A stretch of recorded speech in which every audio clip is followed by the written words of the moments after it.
Smart Sport, le match. Un match qui oppose Franck Tapiro, publicitaire, à Mickaël Tapiro, le fondateur de SMS, la Sports Management School. Tout de suite, premier match. On tremble. Suspense. Qu'est-ce qui va se passer ? On est désolé pour Antoine Dupont, il y a une suspicion de fracture. S'il y a une suspicion de fracture, c'est probablement qu'il est off pour toute la compétition. Je serai Fabien Galtier, je le garderai sous silence cette information. Je ferai attention à le garder quand même malgré tout avec l'équipe. Pour l'instant, je pense pas qu'il y ait une déclaration qui dira que Antoine Dupont est sorti de la compétition. C'est impossible. C'est le talisman, c'est Astérix. C'est le joueur qui est brillant sur le terrain, qui est brillant dans les coulisses. C'est le talisman de l'équipe de France. Sincèrement, sur ou hors du terrain, il faut le garder. Puis il est capitaine de l'équipe de France, n'oublions pas, mais surtout la star de la Coupe du Monde. C'est que dans le monde entier, Dupont, c'est le Messi au football. Imaginez la Coupe du Monde, par exemple, avec Platini, à l'époque, c'est vrai qu'il a joué blessé, je me rappelle, en 86, bon, il réussit même à marquer contre le Brésil. Imaginez qu'on n'ait plus Platini pendant le reste de la compétition, ça aurait été la catastrophe. Et moi, il y a quelque chose en fait, qui me titille avec cette histoire, parce que ça fait des années que ça me titille, pas seulement au rugby, dans tous les sports. On est génie dépendant en France dans tous les sports. On a besoin d'un numéro 10 au foot. On a besoin d'un grand numéro 9 au rugby. Même si aujourd'hui le rugby est plutôt un sport de numéro 10. Nous, on a toujours eu un numéro 9 star. Depuis... 9 également au basket, Tony Parker. Au basket, la même chose. Ngapet au volley. Et on se met la pression. Ou alors Karabatic, bien sûr, le grand frère. On a l'impression qu'en fait, on se fragilise un petit peu. Moi, j'ai toujours eu cette problématique en France de dire on attend le Messie, un peu comme De Gaulle, le libérateur, et sans lui, c'est la fin. Moi, je ne pense pas. Je pense qu'au contraire, peut-être que la prouesse de l'équipe de France de cette année, ça va être d'être championne du monde, peut-être sans Dupont sur le terrain. Et ce sera pour moi, pour tout le sport français, une énorme avancée. Ouais. Impact économique possible ? Impact économique possible, c'est simple. La question n'est pas de savoir si Dupont a des sponsors, c'est la question de savoir quel est le sponsor qui n'est pas avec Dupont. D'accord ? Donc il a l'intégralité de tout le sponsoring possible pour un joueur de rugby. Il est même la voix de la SNCF dans les annonces, sachant que la SNCF est partenaire officiel de la compétition. Moi je pense différemment. Je pense que le travail de Fabien Galtier depuis 4 ans, c'est de créer un groupe avec des finisseurs, avec une certaine solidarité. On a perdu Romain Ntamak il y a 3 semaines, on arrive à jouer sans lui, on peut jouer sans Toto Dupont. Je suis intimement convaincu que si Toto Dupont doit rester sur le banc, on doit faire du storytelling et inventer la vie qui va avec. Une équipe de France face à l'adversité, une équipe de France un petit peu comme le village gaulois d'Astérix, mais sans Astérix. Je pense que ce sera le salut de l'équipe de France. Astérix et Obélix, parce que Ntamak non plus n'est pas là. Ça fait quand même 2. On parle de Dupont, juste d'un mot, ça m'a intéressé. Le niveau de rémunération de Dupont, vous le connaissez dans le championnat de France ?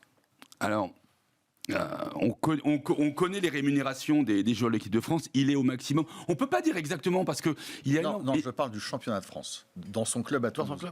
En top 14. Ouais. Il serait, je vous le donne, 88 fois moins que celui de Messi et 115 fois moins que celui d'Mbappé. Oui. On parle d'environ 600 000 euros.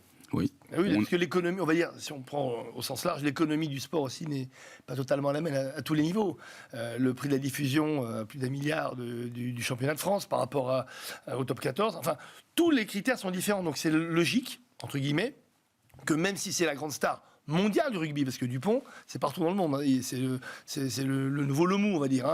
C'est vraiment cette aura-là qu'il a. Et puis, 1 an ou 2, ça ne peut pas être au même niveau. C'est comme ça, parce que le sport, encore une fois, n'est pas valorisé de la même façon. Alors que c'est injuste ou pas. Il y a 2 facteurs qui jouent. Le rugby, c'est professionnel depuis 1995 seulement. C'est le dernier grand sport collectif professionnel en 1995. Donc il y a un retard. Et à l'époque, on a toujours considéré qu'il y avait un rapport de 1 à 10 entre le football et le rugby. Mais là, ça a totalement explosé. Avec l'arrivée des Qataris, avec la présence de l'Arabie Saoudite et de son nouveau championnat. Donc, c'est totalement déréglé, totalement déréglementé. Le rugby ne sera jamais à la hauteur du football, sachant que le rugby est un sport international, mais ce ne sera jamais mondial. Ça ne peut pas être joué partout, c'est trop compliqué. Je reviens à la Coupe du Monde. Messieurs, je voulais vous faire réagir à cette publicité qui a choqué. Et c'est parti! Oh là là là là, quelle entame de match de la part de Total Energy. Mais c'est incroyable ce qui est en train de se passer. Qu'est-ce qui se passe? C'est littéralement renversant là, c'est fou. Regardez ça, j'en crois pas mes yeux. La défense est complètement engluée. C'est un énorme plaquage collectif. Ça La Coupe du Monde est sale. Alors déjà, j'aimerais m'exprimer sur le clip en tant que tel, avec le soi-disant commentaire. C'est grotesque, d'accord. Je parle pas du fond, hein, je parle vraiment de la forme. Il y en a assez, hein, ça fait 25 ans qu'on nous rabâche avec le parallèle entre le sport, les vestiaires, les commentaires, etc. Bon, voilà. Après, le discours, c'est très simple. On a une fenêtre de tir en ce moment, mais de tir militaire, hein, entre la Coupe du Monde de rugby organisée en France et les Jeux Olympiques. Donc, de toutes les manières, il va y avoir des forces antagonistes aux sponsors et des forces antagonistes à ceux et celles qui veulent briller pendant cette compétition. C'est Greenpeace. C'est une opportunité. Est-ce que c'est opportuniste ? Je vais vous parler en tant que publicitaire, mais pas en tant que militant. Je dirais pas ce que je pense de Greenpeace, du fond, etc. Je parle uniquement, d'abord, du momentum.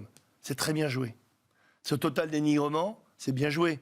Puisque ça commence d'abord de façon très positive, avec des images de fête, la voix off est pas mal, au contraire, moi je suis pas d'accord, parce que quand on est publicitaire, on aime bien surfer sur un événement et faire un contre-pied. Moi ça m'est arrivé des dizaines de fois de le faire, et ça marche à tous les coups. Parce qu'on prend les gens captifs... C'est putassier.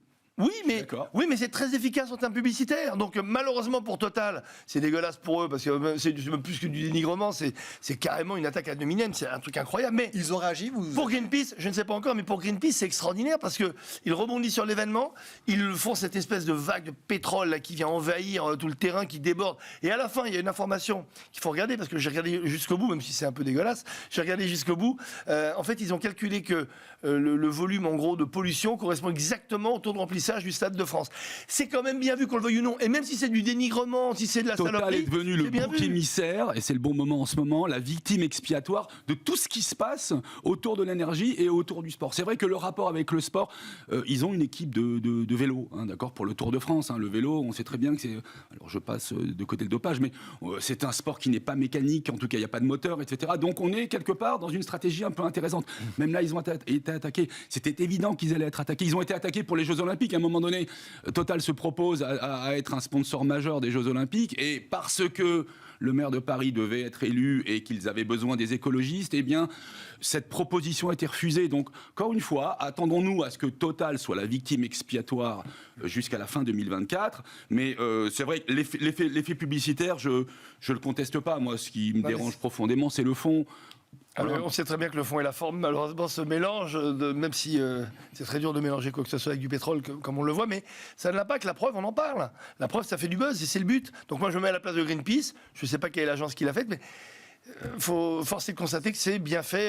Et on tire un peu sur une ambulance, parce que c'est vrai que le prix de l'essence plus cher que le litre de vin en France à 2,10, 2,15, etc. C'est clair qu'on a envie de cracher sur Total et tous ses copains. Mais bon, voilà, je trouve que c'était un peu facile de profiter de la fenêtre de tir d'une Coupe du Monde pour cela. J'attends qu'il parle de la vente à perte. Là, ça va être vraiment rigolo.